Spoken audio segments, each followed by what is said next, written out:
Ce mauvais fonctionnement ne concerne évidemment pas tous les EHPAD, mais on a quand même voulu savoir ce matin sur Europe 1 comment cela se passait chez nos voisins européens. Alors il faut rappeler que 22% seulement des maisons de retraite sont gérées par des groupes privés, avec les risques de dérive dont on a pris connaissance ces dernières semaines. Yasmina Katou, quelle est la politique adoptée par nos voisins ? En Espagne, 80% des EHPAD sont à but lucratif. C'est ce que révélait dès cet été une enquête d'un consortium de journalistes du site Investigate Europe. Comme en France, il manque du personnel et des ressources dans les établissements. Sur la deuxième marche du podium européen, le Royaume-Uni, où 76% des EHPAD sont privés.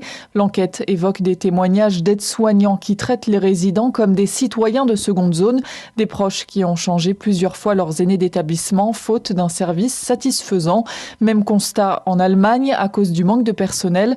En 2015, la population dépendante représentait près de 3 millions de personnes, soit 4% de la population, dont un tiers pris en charge en établissement. Là-bas, sur 950 000 lits en EHPAD, 4 sur 10 sont privés. Les pays scandinaves font exception face à ces privatisations. En Norvège, seulement 5 établissements ne sont pas publics. Les Norvégiens sont ceux qui dépensent le plus pour les personnes âgées. 3,4% du budget annuel leur est réservé, c'est 2 fois plus que la moyenne européenne. Explication Yasmina Katou.